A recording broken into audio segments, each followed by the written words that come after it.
Hello, my name's Paddy. I'm the Mind Guy. I'm a mental health advocate and logistics consultant who's helped hundreds of logistics professionals with their mental health challenges in and outside of the workplace.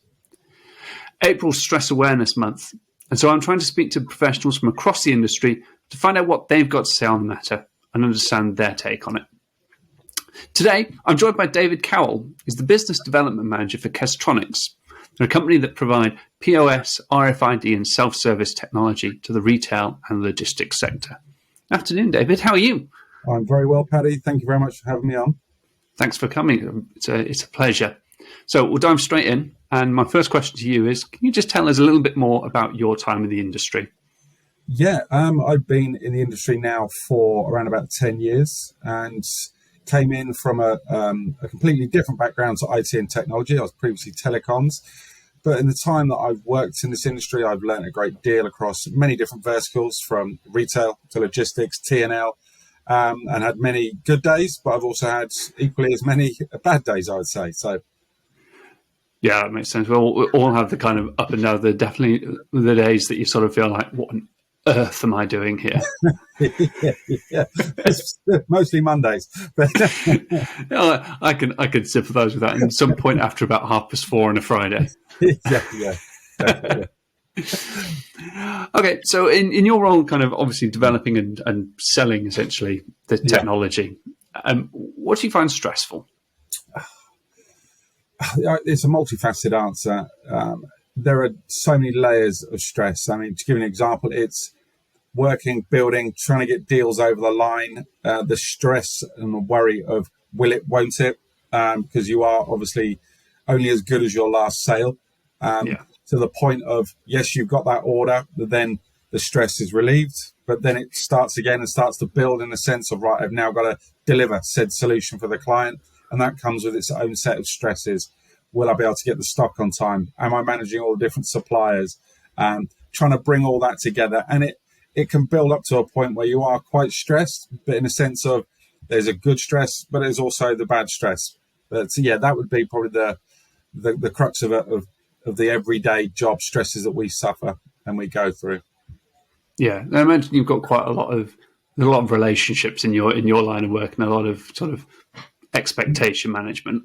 Yeah, and that's I think a lot of the stress is because you could be managing 4 different parties at the same time to deliver one deal, and you're trying to get them all aligned to obviously deliver on an X date, but that can prove challenging and not always as easy as you'd hope.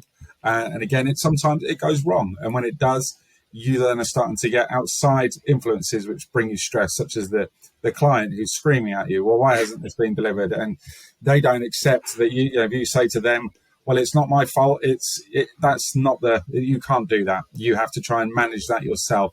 And again, you're managing your own stress. You're managing the stress that maybe others are getting because they're having somebody or the expectations put on them from other parties. So it is a bit of how can I say, it's like spinning plates. You start by spinning one, and by the time you've got to the end of the line, the first one's nearly falling again. So it's that type of stress. That's probably the best way of describing it.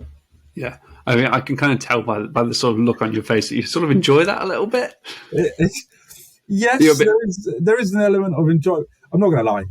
I think sometimes salespeople or people in my role thrive a little bit on healthy stress, but that can turn toxic, if I use that term, where if you don't manage it and use it in the correct way, then it can have a negative impact on you. And the more negativity that builds in, the worse the stress. So you've got to learn to be able to juggle those plates and balance the levels of stress you get and how you use that, whether it's in a positive way or letting it affecting you negatively. Yeah, definitely. So what kind of effect does that stress have on you, generally speaking? It can, I suppose there's the mood, how it impacts you within an office, because a lot of what we do, I mean, some of it is external, but there's a portion of it where you're going to be in the office around your colleagues.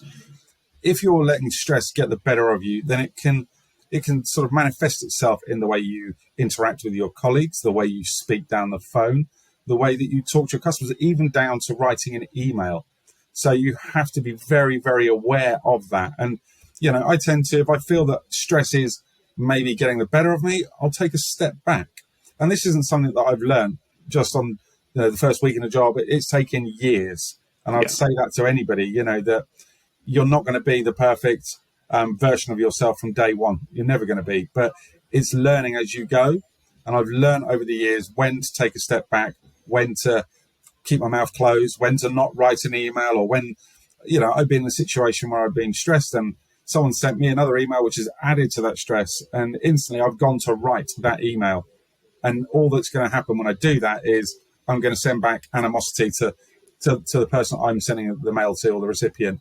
And so you learn through mistakes, which is the best way of learning in my view, to not do that, but it's how your stress can impact on others around you, and not just the office. It's you go home to your wife, your partner, your children. You don't want to take that home with you, because again, that's a safe space as such, where you want to be able to relax and have downtime and not take those worries and stresses with you from the workplace.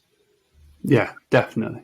I mean, you've kind of touched on a few good things there in terms of like how you I can't remember what we call it exactly. It's something like there's a breath you take before you sort of dive in, and you're just like, swear word. Absolutely. It's either you count in your head, you count from 10 down to 0, learn a method or learn a way of controlling your stress and how that then can be released onto others. I think you've got to learn these techniques. And I've been through various courses in the years and listened intently and maybe not taken it on board, but it's only as you've gone on a bit further in your career, you start to think, oh God, I know exactly what they were trying to get across. And it's a coping technique or a mechanism that enables you to deal with it and not allow that to impact on others.